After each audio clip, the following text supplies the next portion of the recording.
오늘 하나님께서 우리에게 주시는 말씀은 에스겔 43장 13절에서 27절입니다.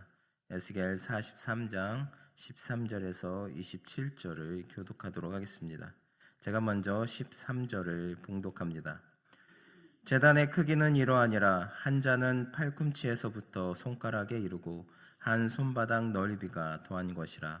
제단 밑받침의 높이는 한 척이요 그 사방 가장자리의 너비는 한 척이며 그 가로 둘린 턱의 너비는 한 뼘이니 이는 제단 밑받침이요 이 땅에 닿은 밑받침 면의 아래층의 높이는 두 척이요 그 가장자리의 너비는 한 척이며 이 아래층 면에서 2층의 높이는 4척이요 그 가장자리의 너비는 한 척이며 그 번제단 위층의 높이는 4척이며 그 번제하는 바닥에서 솟은 뿌리 넷이며 그 바닥의 길이는 12척이요 너비도 12척이니 네모 반듯하고 그 아래층의 길이는 14척이요 너비는 14척이니 네모 반듯하고 그 밑받침에 둘린 턱의 너비는 반척이며 그 가장자리의 너비는 한 척이라.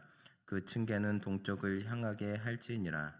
그가 내게 이르시되 인자야 주 여호와께서 이같이 말씀하셨느니라. 이 제단을 만드는 날에 그 위에 번제를 드리며 피를 뿌리는 규례는 이러하니라.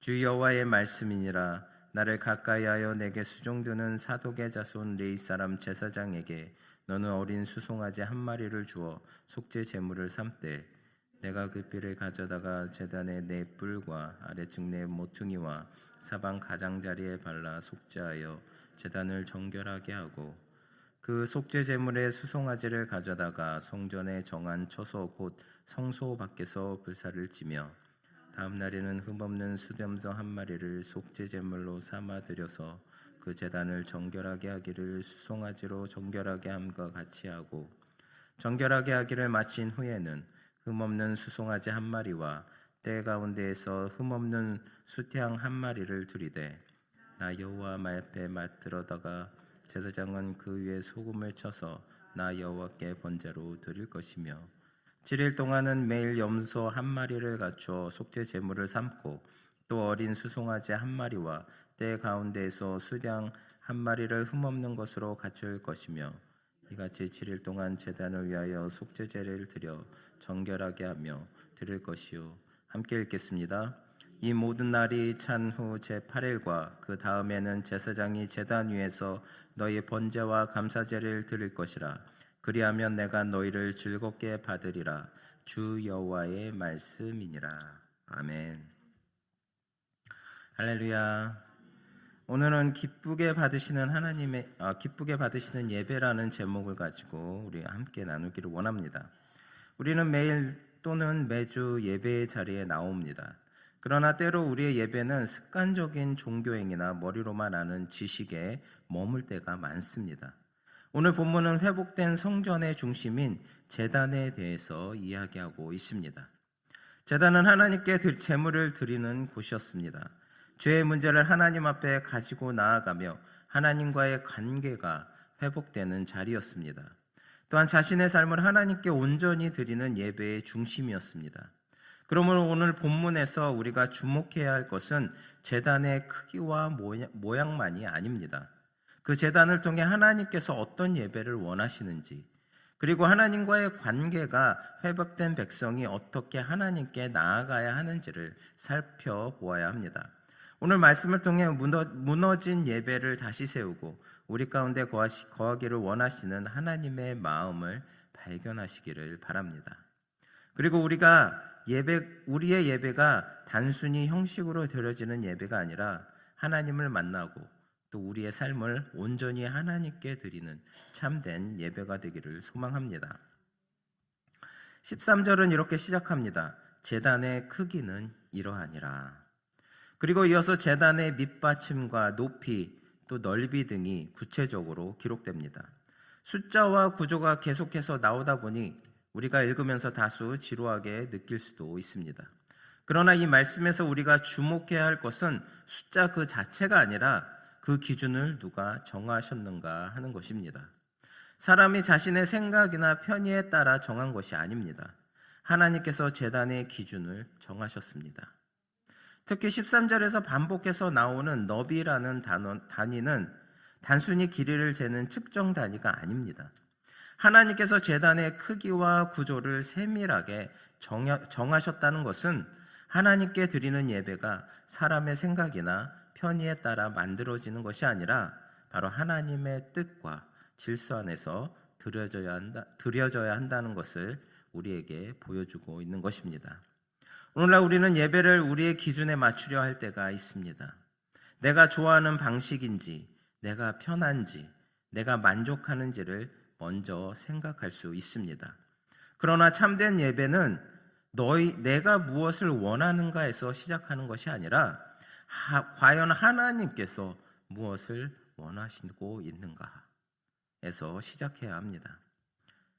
이어지는 15절과 16절에서는 제단의 가장 높은 부분인 화덕과 그 크기가 언급됩니다. 화덕은 제물을 태워 하나님께 드리는 곳이었습니다. 이것은 제단의 중심에 하나님께 드리는 희생과 헌신이 있다는 것을 보여줍니다. 오늘 우리에게는 구약의 제단처럼 짐승을 가져와 제사를 드릴 필요가 없습니다.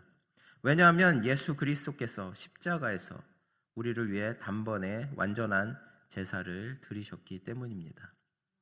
예수님께서 친히 희생 제물이 되셔서 우리의 죄를 담당하셨습니다. 그러므로 이제 우리는 제단 위에 짐승을 올려놓는 대신에 예수 그리스도의 십자가를 바라보며 우리 자신을 하나님께 드리는 예배를 드립니다. 로마서 12장 1절은 이렇게 말씀하고 있습니다. 너의 몸을 하나님이 기뻐하시는 거룩한 산 제물로 드리라. 이는 너희가 드릴 영적 예배니라. 사랑하는 성도 여러분, 예배는 단순히 예배당에 와서 찬송하고 말씀을 듣는 것으로 끝나는 것이 아닙니다. 예배는 우리의 삶을 하나님께 드리는 것입니다. 그러므로 예배할 때 우리는 단순히 하나님, 오늘 저에게 무엇을 주실 것입니까? 라고 묻기보다는 하나님, 오늘 제가 무엇을 주님 앞에 드리기를 원하십니까? 내 마음을 하나님께 온전히 드리고 있습니까? 내 삶의 주인이 정말 하나님이십니까? 라면서 이것을 돌아보아야 합니다. 또 계속 이어서 17절에서는 이렇게 말씀하고 있습니다. 그 아래층의 길이는 14척이요 너비는 14척이니 네모 반듯하고 그 받침에 둘린 턱의 너비는 한 반척이며 그 가장자리의 너비는 한 척이라. 그 층계는 동쪽을 향하게 할지니라. 제단의 계단에 대해서 말씀하고 있습니다. 그리고 그 계단이 동쪽을 향하고 있다는 것도 눈여겨볼 필요가 있습니다.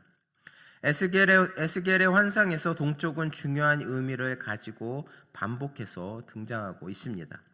특별히 앞선 43장 1절부터 5절을 보면 하나님의 영광이 동쪽에서부터 성전으로 들어오는 장면이 나타납니다.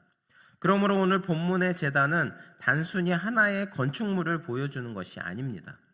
하나님의 임재와 영광 앞에서 드려지는 예배를 보여주고 있습니다.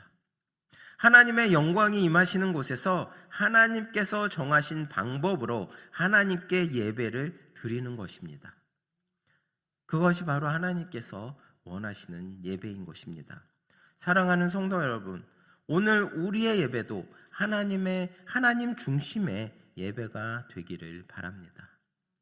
내 기분보다 하나님을 먼저 생각하고 내 필요보다 하나님의 뜻을 먼저 구하며 내 생각보다 하나님의 말씀을 앞세우는 그런 예배자가 되기를 바랍니다.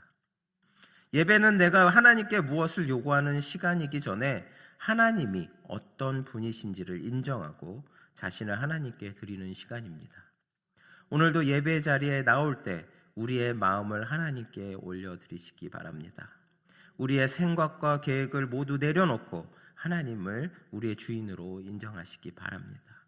그리고 예수 그리스도께서 십자가에서 우리를 위해 자신을 온전히 내어주신 것처럼 우리도 우리의 삶을 하나님께 기쁨으로 올려드리는 참된 예배자가 되기를 바랍니다. 18절부터 제단을 봉헌하는 과정이 나옵니다. 하나님께서는 제단을 만든 후 그 위에서 번제를 드리고 피를 뿌리는 규례를 말씀하십니다. 여기서 우리가 주목해야 할 것은 제단이 완성되었다고 해서 곧바로 사용하지 않았다는 것입니다. 하나님께서는 먼저 제단을 정결하게 하는 과정을 거치게 하셨습니다. 20절을 보면 이렇게 말씀하고 있습니다. 내가 그 피를 가져다가 제단의 네 뿔과 아래층 네 모퉁이와 사방 가장자리에 발라 속죄하여 제단을 정결하게 하고. 이 말씀은 제사장에게 속죄 제물의 피를 제단의 네 뿔과 네 모퉁이 그리고 주위에 바르라고 말씀하십니다. 여기서 뿔은 단순한 장식이 아닙니다. 구약에서 제단의 뿔은 제단의 중요한 부분으로 하나님의 능력과 거룩함을 상징적으로 나타내는 부분이었습니다. 그런데 하나님께서는 바로 그 뿔에 속죄 제물의 피를 바르게 하셨습니다. 이것은 제단 전체가 하나님께 드려지기 위해서는 정결하게 되어야 한다는 것을 우리에게 보여주고 있습니다. 그리고 여기에서 우리는 더 깊은 영적인 의미를 발견할 수가 있습니다. 그것은 바로 하나님께 나아가는 예배에는 반드시 죄의 문제가 해결되어져야 한다는 것입니다. 제단조차도 하나님께 사용되기 전에 정결하게 하는 과정을 거쳤다면 죄 가운데 있는 인간이 자신의 힘과 노력만으로 거룩하신 하나님 앞에 설 수 있겠습니까? 우리는 우리 자신의 모습을 어느 정도는 깨끗하게 만들 수는 있습니다. 좋은 일을 할 수도 있고 다른 사람에게 칭찬받을 만한 삶을 살아갈 수도 있습니다. 그러나 아무리 노력해도 인간의 선행만으로는 우리의 근본적인 죄의 문제를 해결할 수는 없습니다.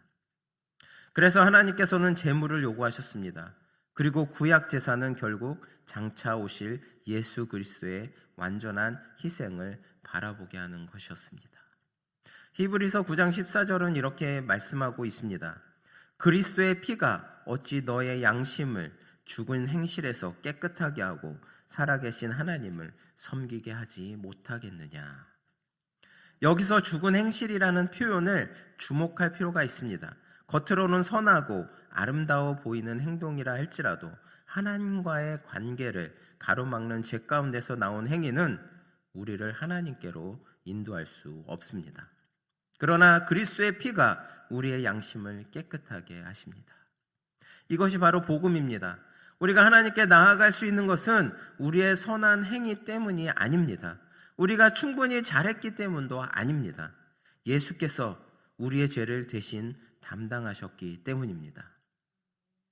예수님께서는 십자가에서 자신의 몸을 내어주시고 보혈을 흘리심으로 우리의 죄값을 담당하셨습니다. 그 은혜 때문에 죄인이었던 우리가 하나님 앞에 지금 이렇게 담대히 나올 수가 있는 것입니다. 그러므로 사랑하는 성도 여러분, 우리가 예배할 때 가장 먼저 기억해야 할 것은 무엇입니까? 나의 자격입니까? 아닙니다. 바로 예수님의 은혜입니다. 내가 충분히 잘했기 때문에 지금 주님 앞에 나올 수 있는 것이 아닙니다. 이것이 아니라 나는 비록 지금 부족하고 연약하지만 바로 예수님의 은혜를 의지하여 지금 하나님 앞에 나옵니다. 이런 고백이 되어져야 합니다. 이것이 바로 복음 안에서 드리는 예배입니다. 예수 그리스도가 함께하는 예배. 그것이 바로 복음 안에서 하나님께서 기쁘시게 받으시는 예배입니다. 우리가 예배의 자리에 나올 때마다 십자가를 바라보기를 원합니다. 나의 의로 하나님께 나아가는 것이 아니라 예수님의 보혈을 의지하여 하나님께 나아가는 것입니다. 그리고 그 은혜에 감사하며 하나님께 우리의 삶을 드리는 것입니다. 여러분의 삶을 하나님께 드리시기 바랍니다. 내가 세상에서 잘해왔던 것을 하나님 앞에 자랑하기 위해서 나오는 것이 아니라 예수 그리스도의 복음의 그 그리스도의 흘리신 보혈의 그 은혜를 감사하며 나오시는 저나 여러분 되시기를 바랍니다. 오늘 본문 말씀 24절과 26절을 보면 제단의 봉헌 과정은 하루 만에 끝나지 않습니다.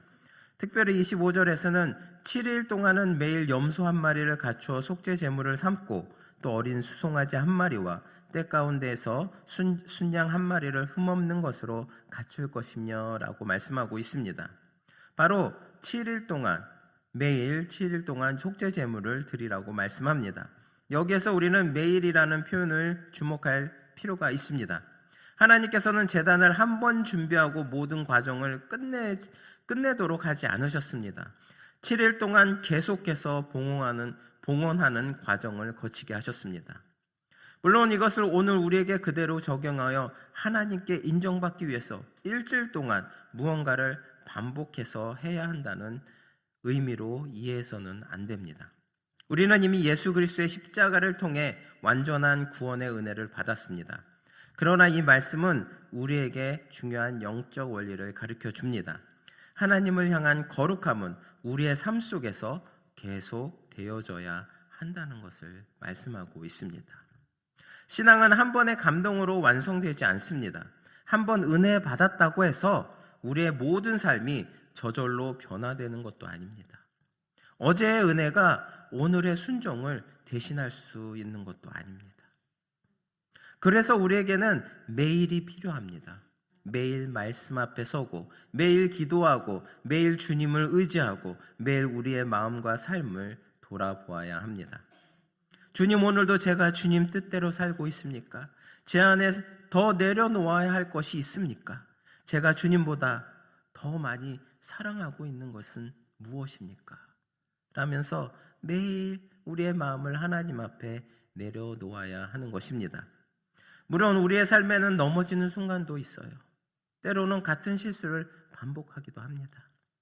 하나님께서 기뻐하지 않으시는 길로 걸어갈 때도 있습니다. 그러나 중요한 것은 그 많은 것들을 한 번도 넘어지지 않는 그런 사람이 되는 것이 아닙니다. 우리는 연약하기 때문에 한 번도 넘어질 수가 없어요. 하나님도 그것을 너무나 잘 알고 계십니다. 우리가 중요한 것은 한 번도 넘어지지 않는 사람이 되는 것이 아니라 우리가 넘어졌을 때 다시 하나님 앞에 돌아오는 사람이 되는 것입니다. 바로 하나님 앞에 회개하며 다시 일어나 다시 말씀 앞으로 나아가는 것, 실패했을 때 다시 주님의 은혜를 붙드는 것, 또 오늘 다시 순종하는 것, 이것이 바로 하나님과 함께 걷는 신앙의 모습입니다. 사랑하는 성도 여러분, 하나님은 우리에게 완벽한 삶을 요구하는 것이 아닙니다. 우리의 연약함을 아시면서도 날마다 주님을 바라보며 걸어가기를 원하십니다. 그러므로 오늘도 예수님의 보혈을 의지하며 하나님께 나아가시기 바랍니다. 어제의 은혜에 머물지 말고 오늘 다시 말씀 앞에 서고 오늘 다시 기도하고 오늘 다시 주님께 순종하는 삶을 살아가기 바랍니다. 내가 주일날 은혜 받았다고 해서 그 주일날 하루 은혜 받은 걸 가지고 일주일 내내 가려고 하지 마시고 매일매일 묵상하면서 말씀을 묵상하고 기도하면서 하나님의 은혜 안에 있는 삶을 사시기 바랍니다. 그것이 바로 하나님께서 기뻐하시는 예배의 삶인 것입니다. 하나님께서 기뻐하시는 사람은 한번 크게 결단하고 끝나는 것이 아니라 매일 하나님의 은혜를 붙들고 주님과 함께 걸어가는 사람입니다. 저나 여러분도 이번 한 주간도 계속 매일매일 주님과 함께 걸어가시기 바랍니다. 27절을 보겠습니다. 이 모든 날이 찬 후 제8일과 그 다음에는 제사장이 제단 위에서 너희 번제와 감세제를 드릴 것이라. 그러면 내가 너희를 즐겁게 받으리라. 주 여호와의 말씀이니라. 여기서 우리가 마음 깊이 새겨야 할 말씀은 마지막에 나오는 이 한마디입니다. 내가 너희를 즐겁게 받으리라. 하나님께서 예배하는 백성 자체를 받아주시겠다는 말씀을 하고 있습니다. 제물만 받으신다는 뜻이 아닙니다. 우리의 삶을 하나님 앞에 드릴 때 하나님께서는 즐겁게 받으시겠다고 우리에게 말씀하고 있습니다. 이 즐겁게 받으리라는 표현에는 하나님께서 그들의 예배를 기쁘게 여기시고 받아주시겠다는 하나님의 깊은 마음이 담겨 있습니다. 생각해 보십시오. 우리가 하나님 앞에 나아가기 전에 하나님께서 먼저 길을 열어 주셨습니다. 우리의 자격을 만들어 하나님 앞에 나아가는 것이 아닙니다. 하나님께서 은혜로 우리를 받아주실 길을 먼저 마련하셨습니다. 구약에서는 제단과 제물과 피를 통해 하나님께 나아가는 길을 보여주셨고, 그 모든 것은 결국 예수 그리스도를 바라보게 합니다. 오늘 우리는 예수 그리스도를 통해 하나님께 나아갑니다. 그의 의로움 때문에, 우리의 의로움 때문이 아니라 바로 예수 십자가의 보혈 때문입니다. 27절에서 번제와 화목제가 함께 언급되는 것도 의미가 있습니다. 번제는 제물을 하나님께 온전히 드리는 제사였고, 화목제는 하나님과의 관계 가운데서 누리는 화평과 교제를 드러내는 제사입니다. 이 두 제사를 함께 보면 하나님께서 원하시는 예배가 무엇인지 알 수 있습니다. 예배는 단순히 무엇인가를 드리는 것으로 끝나는 것이 아니라 우리 자신을 하나님께 온전히 드리고 하나님과 바른 관계 가운데 살아가는 것이 바로 예배의 목적입니다. 우리 자신을 하나님께 온전히 드리고 또 하나님과 바른 관계 가운데 살아가는 것, 그것이 바로 올바른 예배의 목적인 것입니다. 그래서 진정한 예배는 바로 이 예배당 안에서만 이루어지는 것이 아니라 주일 예배를 드리고 교회를 나간 후에도 우리의 삶이 전혀 달라지지 않는다면 우리의 예배가 어떤 모습이었든지 다시 돌아볼 필요가 있습니다. 하나님께서 우리의 예배를 받으셨다면 그 예배는 우리의 삶으로 이어져야 한다는 것입니다. 가정에서 조금 더 사랑하고, 사람을 대할 때 더 온유하고, 잘못했을 때 더 먼저 사과하고, 용서해야 할 사람이 있다면 용서하고, 정직해야 할 자리에서는 더 정직하게 살아가는 삶, 그것이 바로 계속되어지는 예배의 자리의 삶인 것입니다. 예배가 우리의 삶으로 이어지는 그 모습을 하나님께서는 보기를 원하십니다. 그런 모습을 볼 때 하나님께서는 오늘도 우리에게 이렇게 말씀하고 계십니다. 내가 너희를 즐겁게 받으리라. 우리가 완벽해서가 아닙니다. 우리가 충분히 거룩해서도 아닙니다. 예수 그리스도 안에서 하나님께서 우리를 받아주시기 때문입니다. 예배할 때만 하나님을 찾는 것이 아니라 우리의 가정과 일터와 모든 삶의 자리에서 하나님을 예배하시기 바랍니다. 이렇게 고백하시기 바랍니다. 주님, 오늘 제 삶도 하나님께 드리는 예배가 되게 하여 주시옵소서. 이 고백이 우리의 매일의 삶 가운데 이루어지기를 바랍니다. 그리고 우리의 예배와 삶을 통해 하나님께서 기쁘게 받으시는 거룩한 예배자가 되기를 주님의 이름으로 축원합니다. 오늘 말씀을 통해 오늘 하루도 예수 그리스도의 십자가를 붙들고 하나님께 나아가시기 바랍니다. 우리가 부족해도 주님의 보혈의 은혜로 나아가시기 바랍니다. 그리고 우리의 예배를 받으시고 우리를 기쁨으로 받아주시는 하나님을 바라보며 날마다 매일매일 하나님을 예배하는 삶을 살아가는 저와 여러분 되시기를 주님의 이름으로 축원합니다. 기도하시겠습니다. 사랑의 하나님 아버지, 오늘 말씀을 통해 참된 예배가 무엇인지 깨닫게 하시니 감사합니다. 우리의 의가 하나님 아니라 예수님의 십자가와 보혈을 의지하여 하나님께 나아가게 하시고 우리의 예배가 삶으로 이어지게 하여 주시옵소서.